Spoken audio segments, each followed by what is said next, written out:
love what your wife said to you, pausing the movie and saying, is this something that you actually want to do? Because military service members and military veterans, we end up letting go of the things that we want to do because we're serving a specific unit, accomplishing a specific mission. But then all of a sudden the DoD and our branch of service says, okay, you're out, go figure it out. Well, then we're left with this mindset, this understanding of, well, I guess I just got to go do what I can do. I guess I just have to go do what I'm qualified to do. And instead of nurturing that want, that desire, that interest that we want to scratch the itch for, we just end up saying, okay, I'm just going to go do this thing. It's unbelievable. It's interesting that you said want. This is so important. I love the way that you laid this out. My fundamental premise is that there's something deep down inside of every person that you really want to do that was planted there a long time ago. Well, what do you want to do?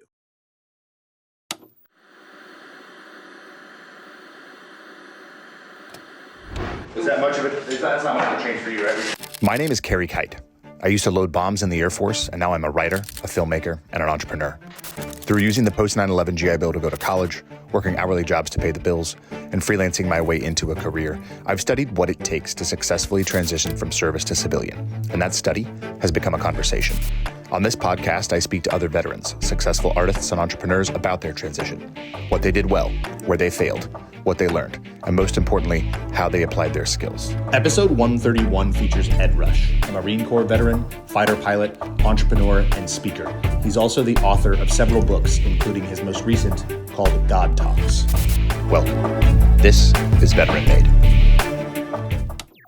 Our merch store is live at store.veteranmadeproductions.com. Grab hats, t-shirts, and hoodies in both performance and tri-blend cotton fabrics.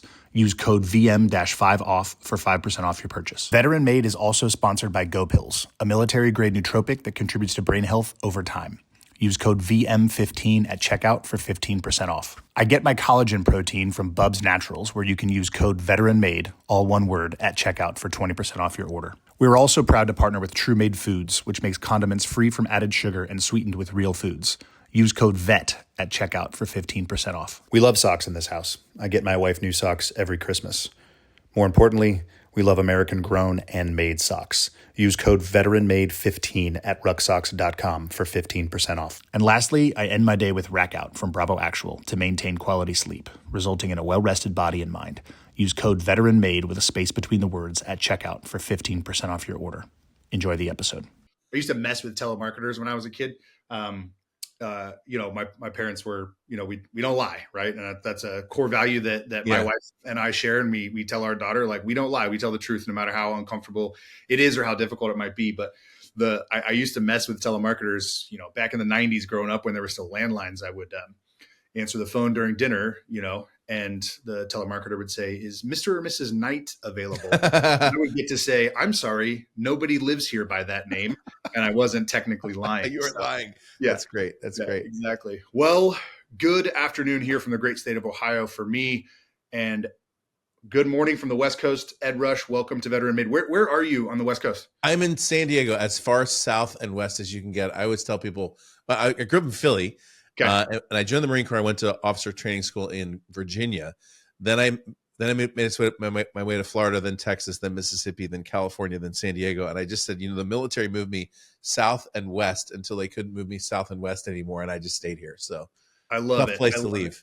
Yeah, well, so I'm here in Columbus, Ohio. This is where my dad's side of the family is from, and this is where I enlisted from. But I did move here. I'm a North County kid. I grew up just outside inland of Camp Pendleton in Fallbrook, California, North County, San Diego. So we love San Diego. So welcome. I'm very happy. Yeah, it's good to be here. San Diego is a much different place, as you know, from when you grew up, but we still stay true to our roots, and we happen to have a baseball team now that's halfway decent. So that's enjoyable as well. Yeah, it's absolutely fun. Yeah. Well, for those who don't know who you are in the audience, please just give us a brief primer on who you are and where and when you served, and then we'll jump into some questions here.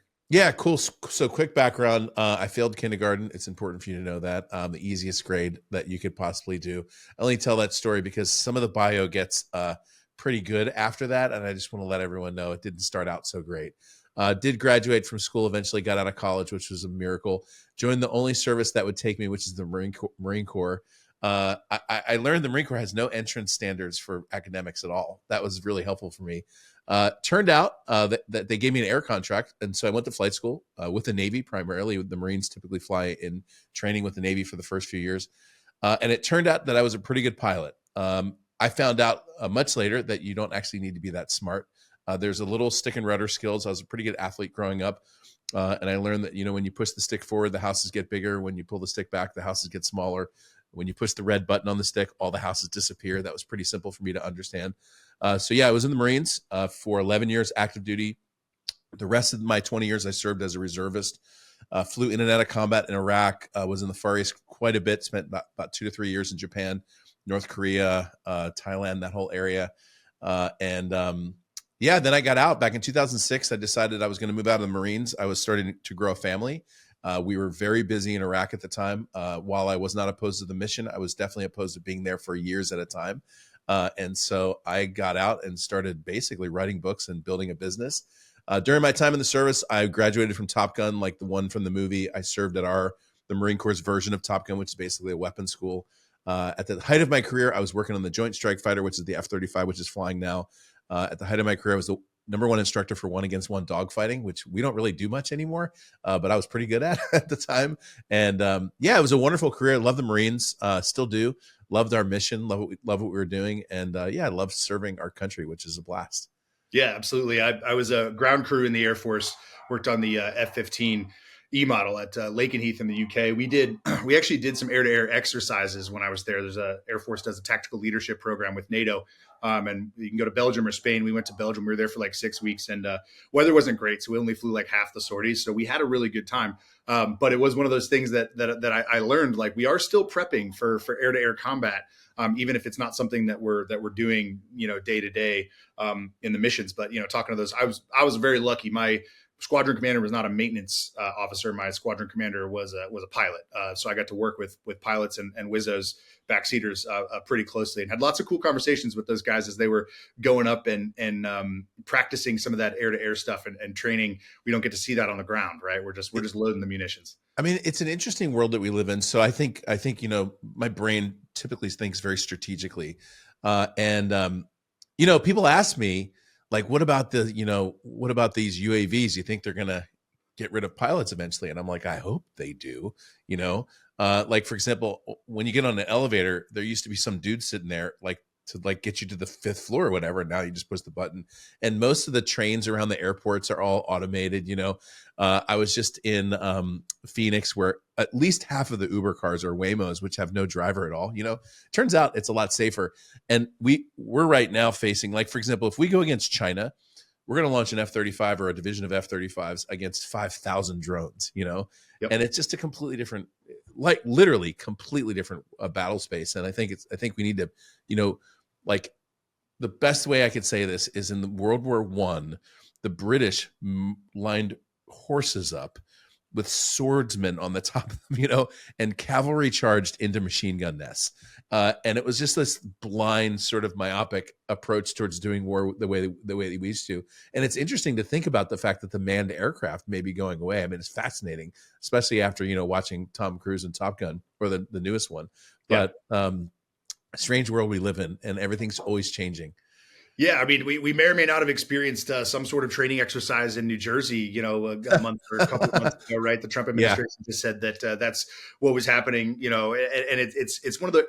You bring up an interest. I'm a history buff, and I try to think strategically, and I try not to think, too linearly either, right? That progress is just going to move forward in the way that it's going to move forward, no matter what, right? Like, we have a say in the way that these things happen as participants in history as we move forward, right? And so you think about asymmetric warfare, right? Like, you look back at the Revolutionary War, and you got the Swamp Fox and all these guys. A Patriot, great movie with Mel Gibson, right? Like, just the difference between the way that we had to fight and the way that the British were fighting. And you look at that evolution over time on the ground, and then you look at that evolution over time in the air. I remember there was I think it was like Jessica Biel and Jamie Foxx maybe were in a movie called Stealth back when I was a kid, right? And it was like these human fighter pilots fighting against an unmanned fighter aircraft, obviously like very large and looked like one of our fighter aircraft, and didn't necessarily look like the drones that we all see and some of us work on now. But I'm curious to hear more about what you think that you said, I hope that it moves in that direction. Say more. I'd love to, I don't want to derail us too much, but I'm curious. Yeah. I mean, it's just an interesting conversation. And so I read a lot of science fiction and also read a lot of history. Right. So I've just been, oftentimes I just read about Captain Cook's like final voyage. And when you put science fiction and history together, you end up with like a little bit of a trajectory. Now, even though science fiction is fiction, it's still based on science. So you have these ideas about like flying faster than light and like how to colonize planets. And I'm very interested in finding out how to colonize a planet Earth and things like that. But then you look at this trajectory of history, and essentially the military throughout the last 2,000 years, or probably before that, has essentially always trained to fight the war that we just had, you know? And so we're fighting insurgents in our mind, or we're fighting, a pitched battle in the middle of the desert or something like that. And we're building weapons for that. And because our generals are old, and a lot of them, frankly, are not very good strategy people, they're really, really good at climbing in the career ladder. And by the way, just to set this point where it needs to go, my experience, I don't know what yours was, Carey, but my experience was about half of the, let's call it 06 level officers, sort of colonel, into admiral, about half of them were just hard charging, like Marines or, airmen who like loved the service, loved the mission, and loved the people that they served. And the other half kissed a lot of ass. I don't know if I'm allowed to say that on the show. You are. Like literally, I served under people whose entire goal was to make sure the boss was super happy with them. And you knew who they were. Like you knew exactly who they were. And so when I see these military folks, at the Joint Chiefs level, you can see both of those categories, by the way. And so you see a guy in front of Congress and you're like, that dude is the worst. And everyone's like, but he's a 4-star general. He's great. I'm like, he's the worst. And you have people like that who are leading, who are literally thinking about their career. And so the 2 or 3 or 4 years or whatever that they're just punching boxes. And then every once in a while you have someone show up like your Officer Boyd, if you remember, I can't remember his first name. He was John Boyd, who showed up basically during World War II, the Air Force pilot, showed up after World War II, and then afterwards completely revolutionized the way the Air Force did things. You have these visionaries who can see into the future. And a visionary looking into the future thinks, what do we do against 5,000 drones, right? Well, you know what you don't do? You don't send up a division of F-35s, because no matter what you do, there's only so much armament. There's only so many bullets. What do you do against 5,000 drones? Well, you do 2 things. Number one, you build like what President Trump's talked about literally this week. You build an Iron Dome. And the second thing you do is you put up 5,000 drones. Like you put 5,000 drones, 5,000 kamikaze drones against 5,000 kamikaze drones. That's the way it works. And most of that, by the way, has to be autonomous. This is not people turning left and turning right. This is AI-driven, highly evolved computer systems doing targeting decisions in real time. Will there be mistakes? Yes. Will there be civilian casualties? Yes. Will there be military casualties? Yes. Just like we have in a current war, but we have to set aside some of those like 100% accuracy considerations in an effort to try to like actually figure out how to fight the next war. By the way, I don't know what happened on the East Coast. I find the current administration's answers a little too simple for something that seemed a little complex at the time, but one day we'll know, I guess. So yeah, I actually had that thought as I was scrolling X the last couple of days, and I saw a lot of people who are, generally pro this new administration saying, "See, I told you." It's like, well, okay, listen, I'm happy that this new regime is in place, but I'm not just going to trust everything that they say. Like they're still the government. You know what I mean? There are still things that they need to think about, right, strategically and tactically, right. And so the idea that these answers are so simple is the same thing gave me pause. And it's interesting because when you look at the GWAT, Jack Carr talks about this quite a bit. Like when he got through BUDS and got into training, like everybody that was training him pre 9/11, they were all Vietnam era tactics, right? Yeah. And then 9/11 pops off, and the teams are doing several iterative deployments. Dozens. I mean, some of these guys, a couple of dozen times, right, over the course of the last 20 plus years, and had to learn to fight the kind of war that we fought in Iraq and Afghanistan as we fought it, right? And that's what the military does well. OJT, on the job training, is where we thrive. But we need people in roles of leadership to be thinking strategically forward and not just thinking, hey, we're going to just stay really, really good at this thing that we were just doing, and then rely on these instincts that we have and this ability to iterate quickly. We need to think a little farther forward, and not just, again, it's not linear in one direction forward, but you need to look at the branched opportunities that are in front of you. That obviously applies in the military and applies in the civilian space too. By the way, if you haven't read those 7 books, what's the author's name? Jack Carr. Yeah. What's the guy's? I read him last year. The guy, his protagonist, James Reese. Yeah, Reese. If you haven't read those 7 books, I about cried when I read the last book, because I was like, "There's no more." Yeah. It's interesting because I read a lot of military thriller books. I just read a lot, but it was one of the more cerebral ones. Sometimes it's more like just the everyone dies sort of novel, and those were really written with a military brain. I thought those were really good books. Side point. Yeah, well, he's been on. He's a friend of the show. I know. You did an interview with him. Yeah. And I love the way, I was talking to another friend about this yesterday when I was guesting on another podcast. Like I really enjoy the way that he writes those books, because they're not just the same old template, right? Like that character and those other characters actually grow, and he's building a world, and that world is similar to the one that we live in, but he's thinking into the future as he writes those books as well and talks to these people. And so it's an interesting, men tend to read more nonfiction than fiction. I'm kind of right there in the middle. I read a lot of both. I grew up reading a lot of fiction, and you can learn quite a bit if you're reading really good fiction about, not just like current events, but you can learn to think and observe more strategically if you read really good fiction. Not just nonfiction. Yeah. So I'll tell you, and it's a fun topic to talk about. So having written 6 books, right? All nonfiction, by the way. I will tell you that at least half of the books that I read are fiction, and quite a bit of it, like I said, is science fiction. And the reason I started doing it primarily is it is a real spark to your creativity. If you read, like if all you read is nonfiction and journals and stuff, like you actually kind of lose a little bit of that. And fundamentally, the single means of communication that human beings have had for at least the last 6,000 years have been stories. And most of those stories were not true. They were either deity stories about some sort of like god that came down to the islands, or there was some story about like some predecessor, which has about 12% truth in it, and the rest of it is sort of like magical fantasy. Because a true story doesn't, like, real life doesn't unfold exactly like Joseph Campbell's sort of like hero's journey. But understanding story and reading really good stories tends to actually really help your creativity. It helps you think really well. So that's one of the reasons I do it. Yeah, absolutely. I mean, yes, same way for me. I mean, I work in film, right? So I read a lot of screenplays as well, and I try to read. I read a lot of nonfiction. It's great, but we're so obsessed with facts, right? And it's like facts without the right story to place it in the correct context is not going to allow you to really converse with somebody else about what is true, and how to like move forward in the world. If it's just a set of facts that don't have the context of story, well, then you're just arguing. You're not actually having a conversation where you learn anything. You're just trading barbs back and forth. Yeah.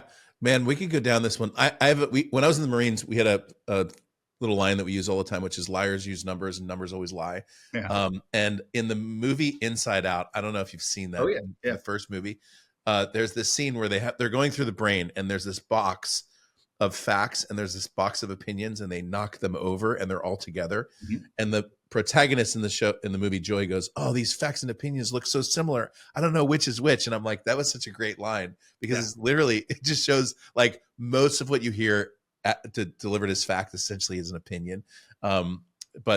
But the idea that they're sort of really hard to tell is really, I think, hysterical. So anyway. Yeah. So I mean, along the lines of thinking strategically, you said you've written seven books. It sounds to me like you started to prepare for your transition out of the military earlier rather than later, right? You didn't wait until, okay, I'm retired, I'm out, now I'm going to go do this thing. At what point did you start to prepare, and how did you prepare? Yeah, so that's a good question. So my very first book I wrote back in 2006. So I wrote 6. The last one I literally just published like a year and a half ago. The 7th one I'm working on right now. Okay. Yeah. And I'll just put it to you this way. People read, like, my most recent book's the one over my shoulder. It's called God Talks. which I'm biased, right? But I think it's amazing. Like, it's fun and fast. The stories are really good. There's a lot of military stories in there. The points are very easy to digest, and the application is very simple. And by the way, the principle of the book is really simple. I just teach people how to have a one-on-one conversation with God about anything, and it doesn't matter whether they're a faith background. I literally have taught atheists how to do this, and the book is good enough that people go, "Hey, I'm going to read all of your other books," and I usually go, "You shouldn't do that. You should just be happy with the one you just read," because a lot of times books are like the journey of the author, right? And I wrote my very first book literally when I was still in the Marines. I was on my way to Japan. I was in this weapons school teaching students how to fly tactically. So on my way to Japan for 2 weeks to do some training over there with the squadrons. And on the way there, I was like, what am I going to do with my next life? You know, I had applications in for being an airline pilot, which thank God I didn't do that. It would not have been a good job for me. And so on the way, I wrote a book, like on the airplane, literally on the way. I was just sitting there writing a book. And I thought, you know, if I get asked all the time, how do I become a fighter pilot? How do I get in the military? How do I get through flight school? And I said, all right, here's what I'm going to do. I'm going to pretend that on the airplane next to me is a young 16-year-old kid who wants to go in the military as a pilot. He wants to be in the Air Force, Navy, or the Marines, which are the three branches that fly fighters. And I'm going to write a book basically mentoring him and telling him everything you need to know. Here's how you talk to a recruiter. Here's how you make sure that like the paperwork is sound. Here's how you pass your medical. Here's how you get into flight school. Here's how you do your first flight. Here's how you keep notes.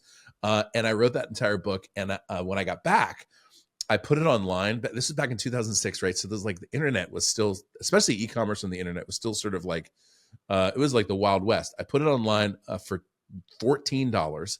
I went to sleep and I woke up and someone had bought it. Like literally someone had bought a copy of my ebook. And I was kind of blown away that I just made money. And then I called the guy. I was like, hey, you know, it's Ed. I always follow up with everyone who buys my books. And I said, how did you like it? And he's like, dude, this was crazy. I was up all night reading it. And he had all these great things to say. And then that guy ended up talking to a recruiter and getting into the Air Force and flying fighters, right? So this really cool story about how that happened. And literally my very first book, and actually my first business, was simply mentoring people who wanted to get into the military. It was really an interesting process. Thousands and thousands of guys, literally, I was able to do that. During that time, though, I was building some other businesses and I was helping other businesses, and I started speaking a lot. So I would like go up on stage in my flight suit that fit a lot better back then than it does now. But and just sort of tell motivational stories with like a point. And everyone wanted to hear about carrier landings and going into combat and losing control of an airplane, which are all the things that happened in my career. And so I started doing that. And basically from there, I ended up just attracting a group of entrepreneurs around me. At this point now, I've literally hundreds of thousands of entrepreneurs. That's my primary zone. I love working with people who eat what they kill. You know, I do talks in the corporate space. And I love career-minded folks, but entrepreneurs are my zone. People who really want to create extraordinary value in the world. And now I'm able to mentor people literally who are building multi-billion-dollar businesses on the software side, people who are in the cryptocurrency space, or folks who are writing books that are out there like selling hundreds of thousands of copies and changing the world. So yeah, I just love helping people who are pushing the needle and helping the world change. Where did that entrepreneurial spirit, that interest come from for you to be so closely removed from retiring and writing the book that you described makes sense, right? You did what was right in front of you and you did what was right behind you, right? You kind of blended those two things together, which is a really smart way to start, right? But you mentioned there was a couple of other businesses that you were building at the time, and this is, early aughts. Where did that spirit come from for you to have an interest on that side and less of an interest on the kind of corporate career side? Yeah, good question. So my mom is the answer to that question, by the way. My mom is the best entrepreneur I've ever known. So to take you back in time, I was born in 1972. That year, my mom was a basketball coach of this tiny little Catholic college in Eastern Pennsylvania called Immaculata College. And that year, 1972, my mom took this small little basketball team with no money at all to the national championship and won. The next year, she took that same team to the national championship and won. And by the time I was 2 or 3 years old, literally, she was like a Philadelphia phenom. They would do games at this court called the Palestra downtown, and they would do a women's game and a men's game. And the women's game, they would pack 5,000 people into a place that only seated 4,000. And by the time the men's game started, they only had about 1,000 people in the room. It was like this whole thing. They recently did a movie about her. Literally, Sony put the movie out called Mighty Max. And my mom, after she left basketball, literally started a business and then started another business and started another business. So I was like in the car with my mom as she would drive to the post office to try to see if checks came in, like, because that was back when you sent mailers out and people sent money in. And growing up in the good and the bad of the entrepreneurial thing really caught my attention. So when I was leaving the military, I'll never forget this. I was sitting on the couch. My wife and I were watching a movie. I had applications in for several airlines, including UPS and FedEx, which is probably where I would have ended up. And I was like thinking about, moving to Rockford, Illinois, or wherever you have to move to work for UPS. Yeah. And my wife literally like sits up, pauses the movie, turns around and goes, "Is that what you really want to do?" And I'm like, "No." I got to even think about, like, is it something you want to do? She's like, "Well, why don't you just find something that you want to do?" And that triggered me into this other space. Now, the thing I love about entrepreneurs is entrepreneurs solve problems, right? There is not a single product that's been successful, including this iPhone that's sitting right here, that wasn't a solution to someone's problem. I have very little faith in the government's ability to solve problems. Honestly, typically they cause more problems than they solve. I have actually very little faith for even most nonprofits to solve problems. Most of the time they move too slowly. But when it comes to businessman, especially because there's risk and reward, which is the fundamental core, by the way, of problem solving. If you give someone enough reward, they will overcome whatever risk it is.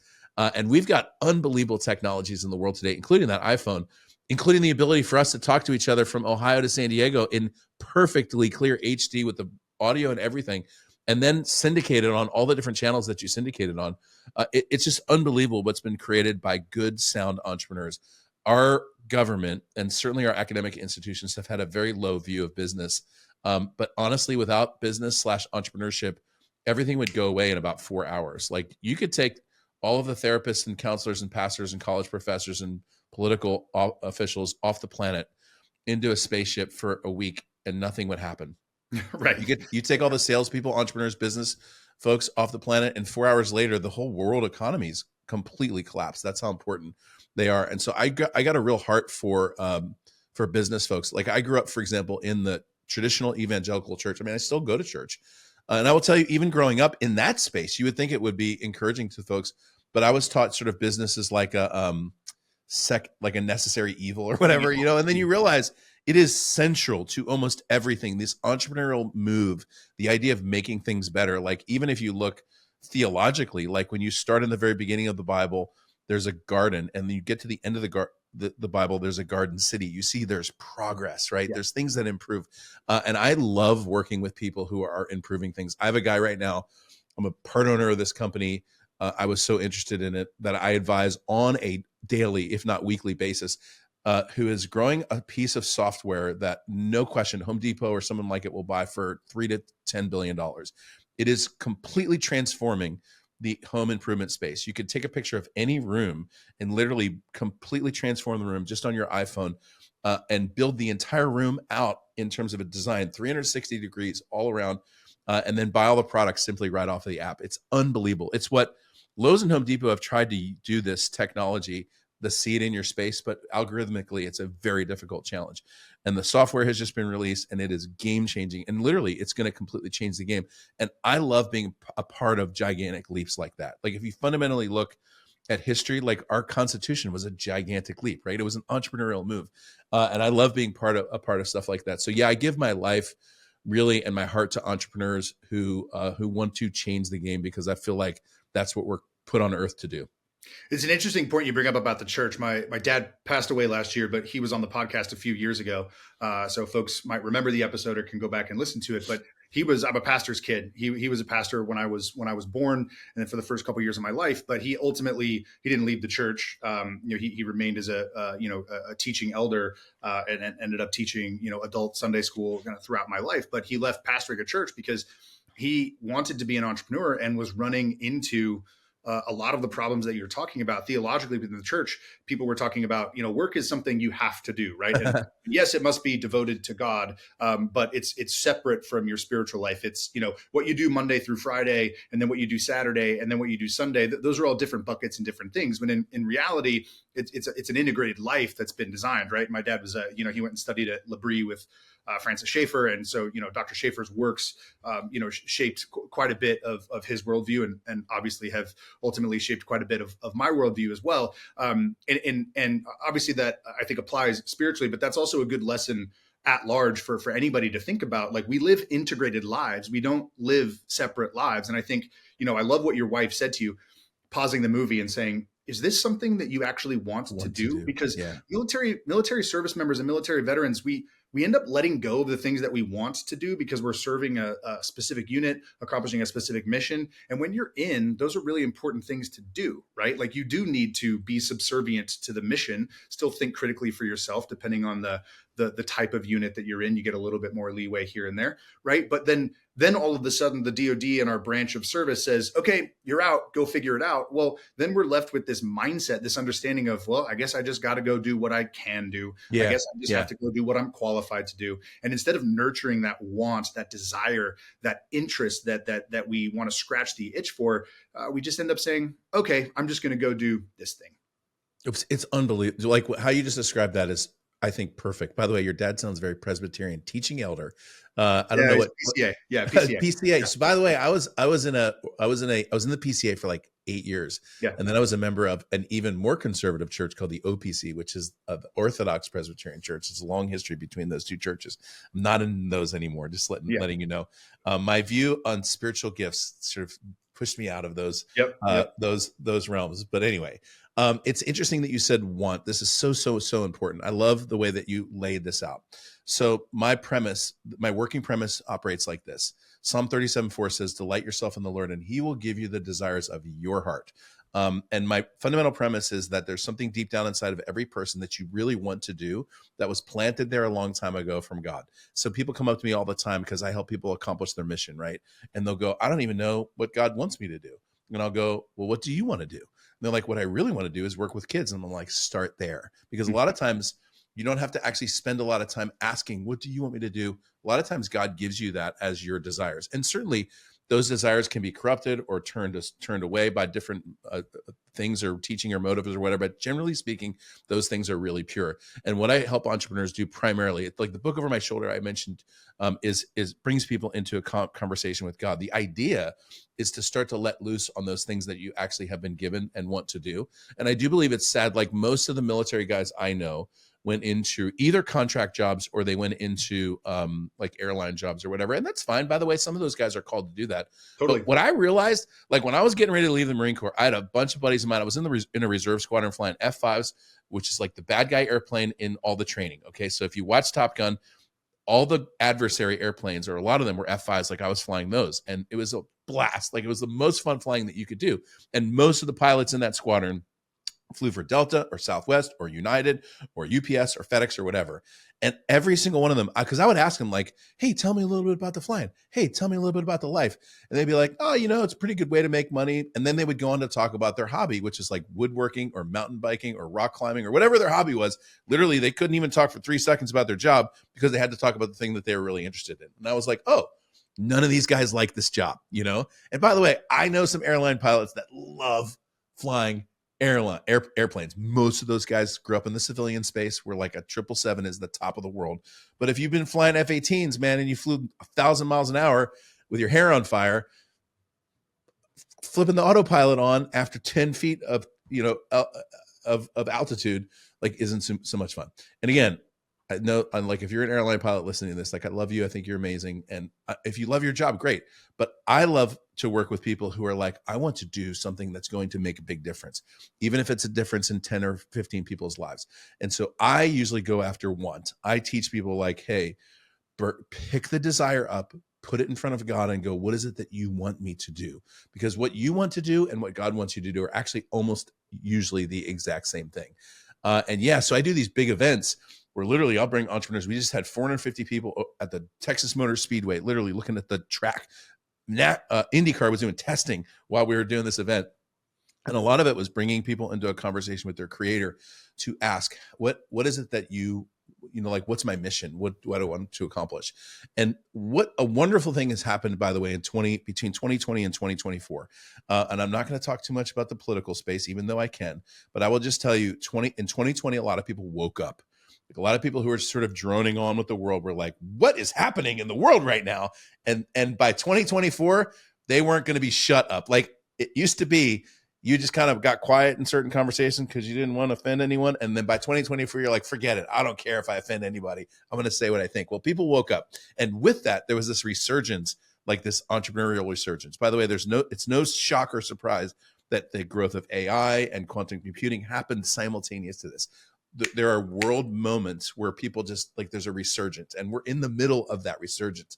And so it's interesting, speaking of your dad, is there's a group of people that I end up attracting a lot of ministry folks who are like, you know what? I want to write a book. I want to do some consulting. I want to go help businesses, because the ministry space, as wonderful as it is, doesn't compensate people properly because the labor is worthy of his wages. And you got some dude who's leading a 5,000 person church. And in the real world, that guy would be getting paid $4 million a year. And at the church world, he's getting paid $200,000 a year, which isn't bad, but he's looking outside like, man, I could be doing a lot better. And so what they end up doing is following money. Money follows value, right? So they end up following a place where they can do value. And I've run out of fingers and toes to count the number of guys I've mentored who are in that ministry space that came out and now are in the entrepreneurial space. And I will just go so far as to say they're actually better in that space for the kingdom, like ministry wise, than they were over here, which is fascinating when you think about it. I mean, we beat the sacred secular thing in the 1600s. And for some reason, people still think like I heard it just the other day, the highest calling is to be a pastor. I'm like, I love my pastor and I honor my pastor, but it is not the highest calling. That's not even in the book anywhere. And the whole Reformation was about that, for crying out loud, you know? So like, yeah. I thought we solved that problem in 1630 or whatever, but I digress. Yeah. I mean, the highest calling is what you're called to. Yeah, that's right. And at the end of the day, like you said, you know, whether you're a believer and you're having a conversation with God, or whether you're not, and you're having a conversation with a higher source, or however people want to frame it for themselves, like, it's not somebody else's responsibility. It's your responsibility to follow the breadcrumbs that are in front of you, right? You have to, I always say, do the work that's right in front of you and then see what happens. And that thing that happens might keep you on that path, but it might branch out to some other paths. Explore. Don't be dumb, right? You know, don't just be blind. Don't have blind allegiance to anything, right? Think critically, use your mind, but follow your heart. I always tell my daughter, I say, trust your gut, follow your heart. Yeah, very good. Right? Oh, I like that. And like that will get you along, and then you build momentum. So many people, you talked about motivational speaking earlier, and that's something that my dad talked a lot about early in his career. Is it's not about motivation, it's about momentum. And momentum is practical, right? Momentum is something that you can create and then sustain and then recreate and resustain. Motivation will be gone tomorrow morning when you wake up. It's good, man. You had a good dad. It's really great that you had such a mentor in a father that taught you like that. It's right. He's right on. Yeah, absolutely. So as you're writing the books, you also said something interesting, right? You said, just read that one. You don't have to go back and read the other ones. It brings up an interesting point for me on the creator front, right? Like, as a creative, whether you're creating a business, whether you're creating a film, a painting, a book, whatever it is, you're going to get better as you keep doing it, right? As you get the reps. It doesn't mean that your first book that the one guy bought overnight was bad. It just means that your sixth book was better and you got better over time. And hopefully the seventh one that you're working on right now is also better, right? And that doesn't mean that you're discounting the work that you did before. It just means that you're getting more momentum, right? Sorry for turning around in the middle of our interview. I went and grabbed a couple of old copies of some books that I wrote. You're right, by the way, about the momentum. And one of the rules I have as an author is, like, I'll go back and edit books that I wrote 5 or 6 years ago if there's a spelling error or something like that. But what I don't do is edit primary themes and content. I will tell you, without any shadow of a doubt or purpose of evasion, there are, like, I wrote this book in 2012. It's called Warrior. There are things in this book I simply don't agree with anymore. I've changed my mind on. By the way, there's a reason why I'm not willing to be dogmatic about almost any issue. I won't not go to the grave arguing certain issues, because I realize over time you change your mind. You mature as a person, you get wisdom, you get mentored by wisdom, you get deepen in your relationship and understanding of your purpose and the calling and the world that you're in, and you realize, gosh, there's things I used to teach 10 years ago that I don't agree with at all. In 2012, I wrote this book called Warrior, which was basically a book about how to fight for what you believe in. In 2017, I wrote a book called 21 Day Miracle. In 2023, I wrote this book over my shoulder called God Talks. The frequency that comes out of each of those books is completely different. Right now, I'm working on a new book on essentially on the concept of resting and receiving everything that God has for you and living with 100% efficiency on the mission that God has for you. It's totally different, dude. I wrote a book about personal development and speed. And the next book I'm writing is almost the opposite of it, honestly. It's like the one book is, here's how you grind your way to success, right? And this next book is, here's how you receive everything that God has for you in a really easy way. Jesus said, my yoke is easy and my burden is light. So I teach entrepreneurs, if it doesn't feel easy and it doesn't feel light, you're in the wrong zone, right? My point in telling you that is I've got a book. These two books will basically be 8 years apart. And they're very, very different. And one would read one and go back and read the other and be like, it seems like he's saying the opposite of what he's saying. Yeah. You know why? Because I grew up a little bit in 8 years.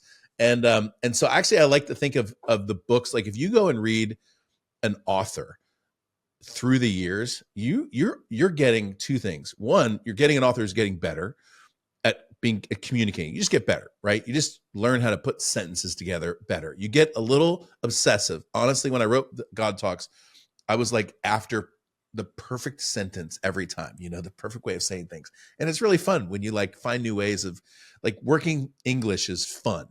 And then the second thing is you're so much different as a person.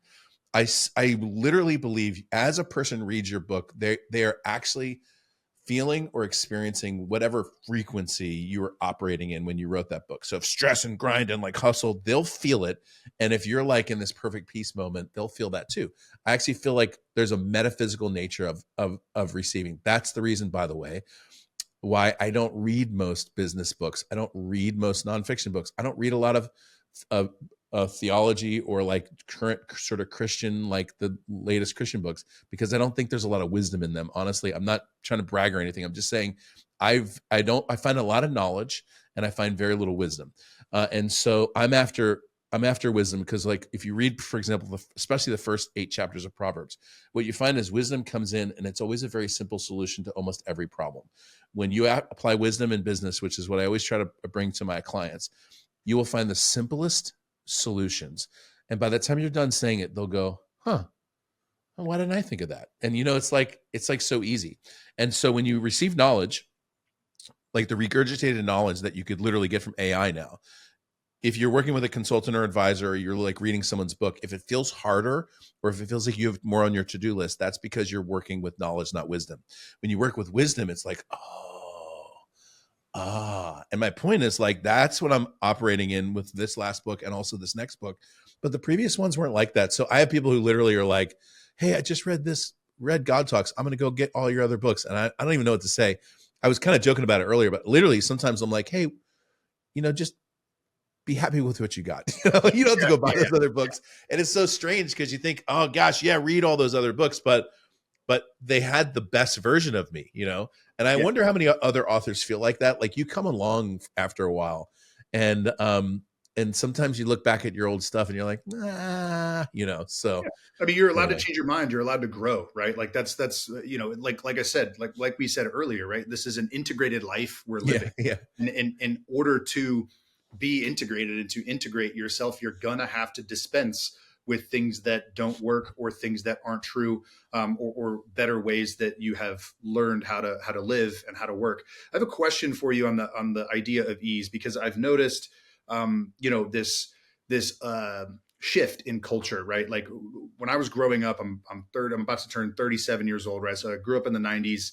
I was in high school, graduated in 2006. And that time that I was in high school and then that time that I was in the military just coming out, there was this this grind, hustle, grind, right? Like that mindset of like that kind of guerrilla mindset, right? Of that, like just that lion thing, right? Just like go after what you want, and just go after it and get after it and dispense with everything around you that isn't singularly focused, on that one goal. And then now, as culture tends to do, we swing in a pendulum, right? And so now we've kind of swung all the way back to this idea of I'm not grinding so much, right? But like you're saying, accepting and receiving. And right, the truth is kind of in the middle of that pendulum swing as we continue to iterate, ourselves individually and then collectively as a culture. So how do you balance those things? How do you integrate those things? That idea of, because being an entrepreneur is not easy, right? So I don't hear you saying that like everything is just going to be easy and you don't have to work hard. So how do you balance that? How do you navigate that yourself? Perfect question, by the way. The only word I don't use purposely is the word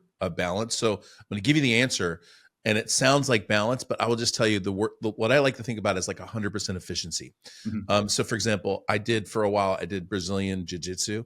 Mm-hmm. I didn't do it very long, and I didn't get very far. I was okay at it, but I was amazed at how there were people who, like, I was a white belt, and they were like blue belts and like brown belts and black belts and like other colors than mine.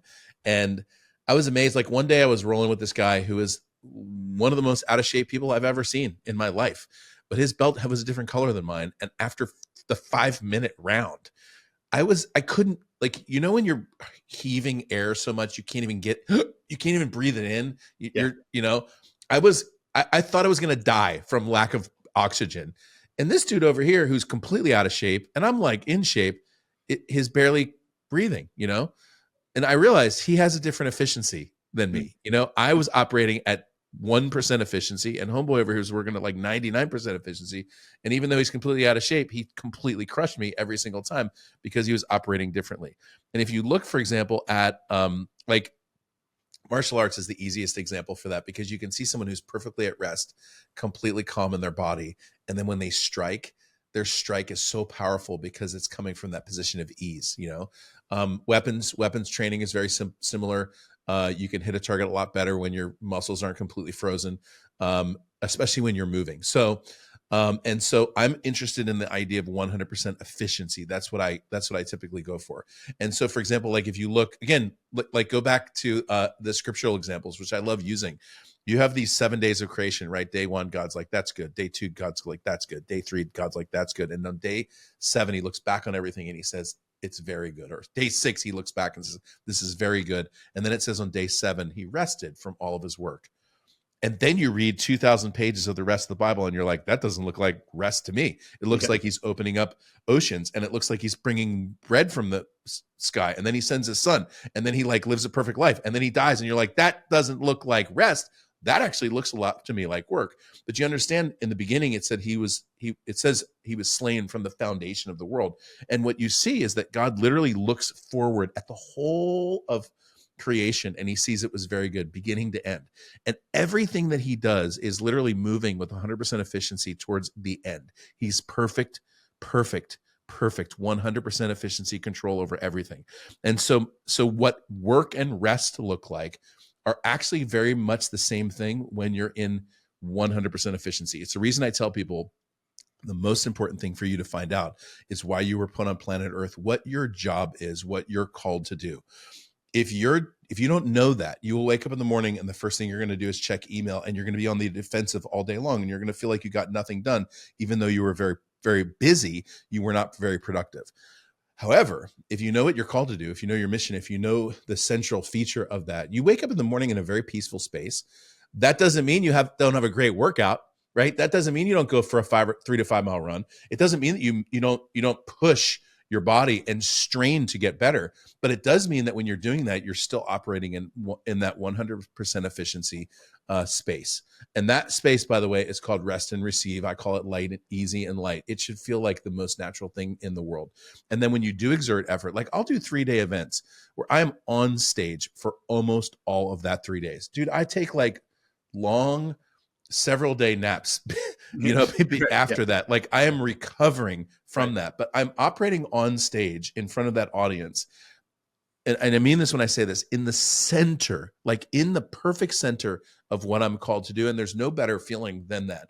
There's no extra effort. There's no striving. There's no trying to like make people laugh or like trying to be cool on stage or trying to be like the person that everyone wants. I'm just delivering in full transparency and honesty and authenticity in that place of 100% efficiency. So I'm interested in knowing exactly what I'm called to do and literally operating on that line as closely as possible. And when you do that, there's no stress. There's no striving. Even when there is stress, we just had a massive DDoS attack on our merchant account, $551 orders placed on our website, literally like a gigantic spam bot thing. My team's been after it for a week. And it's like, you know what, that's a little stressful, or it could be a little bit stressful, but you know, like eventually the situation will resolve itself. And so you're like still in peace and rest, even when things are hard. And that I think is the epitome, by the way, of a powerful warfighter. If you understand like history of war, the greatest warfighters were the ones who are operating in a sense of peace and calm in the middle of the turmoil. Best leaders you ever see. You got like who is the cavalry? Gosh, I can't remember it. Southern cavalry officer that went up the Shenandoah. What's that? Jackson. Yeah. So you have Jackson, who's like Stonewall in the middle of the fight, you know, and they say he didn't even move. Well, you have this concept of this guy who's this crazy warrior leader who's perfectly calm in the midst of the fight because he knows exactly who he is. How did I forget Stonewall Jackson's name? So anyway, I kept go ahead. You got a lot swimming around up there. No, it's good. Yeah, I mean, everything in its proper place, right? You know, rest and effort, right? And if I don't like the word balance either, and I'm kind of kicking myself in the back of my head for using it because I've got a friend of mine, and I always say it's not about work-life balance; it's about work-life integration, right? So everything in a really good way to say that, yeah. So right, so if you have a 3-day sprint, well, then you have a 3-day sprint. So you have to put all the effort that you need to into that 3-day sprint. Well, and then adjust and give yourself the rest that you need, because that's a different week than a normal week, right? And like yesterday, I was there and back to Minneapolis for a podcast, and so I prepared ahead of the week, and then I got up a little earlier this morning, knowing that there were some things I didn't get to yesterday that I was going to have to get to early this morning, but I got to it, and then I was able to spend time with my daughter before taking her to school, right? And I took her to school a little bit later than we normally do because I wanted to spend some extra time. We read some books, we did our thing, and then I hit the ground running when I got back, got to work. We're here recording this podcast. Everything in its proper place, right? Integrated. It's good. It's good. I actually I don't use that term integration, but I think I may start to integrate that term. I really like that. And again, it's just like this other frequency. And I think what you said about the pendulum swing is right. We tend to go like right now politically, you can see them pretty obvious. But there is this idea of sort of finding maybe not balance, but you can find the center, you know, where you're not there's one extreme that's just sort of like, I'm just going to like hang out and let life come to me. And you're like, you probably should take some action, you know, on that idea of yours. And there's the other one who's like squeezing life so that all the juice will come out of life and I can get everything that I can. And what ends up happening. So the problem with that, by the way, grind and struggle and hustle, the problem with it is it works. It delivers a result. So people feel like, oh, this is how you end up doing it. But if you keep doing it that way, like you said, you're 37. So I just turned 52. And about 7 years ago, I had near complete adrenal failure. Like my doctor was like, yeah, this is called cortisol and you have barely any of it. By the way, I was sitting on one of those rooms, like, when you sit on the paper? Yeah. I remember sitting on the paper in my doctor's office, like, why am I sitting on paper right now? Dude's going to give me a lab test. He's literally going to read off a test, you know, but they always make you sit on that paper. I thought this is very offensive. If I went into anyone's house and they put paper on the, couch, I'd be like really offended, but he's like, here, sit on this paper. I'm like, dude, you're not even going to do a procedure. He's wearing like a lab coat. Like I'm going to do a bloodletting. All he's going to do is read from a document.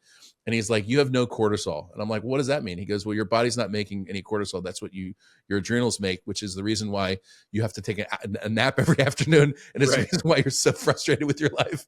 And I was like, oh, well, how do I fix that? He's like, well, it takes a while, and part of fixing it for me, by the way, I literally just came off my last adrenal supplement after 7 years because my system's operating with now 100% efficiency.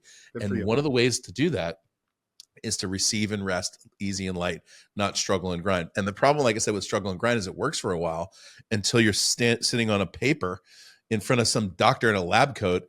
And he's like, yeah, you have no cortisol in your body. So I always encourage people, get to it early. Don't have like your body shut down on you, because dude, I could do CrossFit 4 times a week, like I used to do. And I could do that, but eventually you pay the price. Nothing against CrossFit or anything. I'm just saying, like, there is a way to get everything.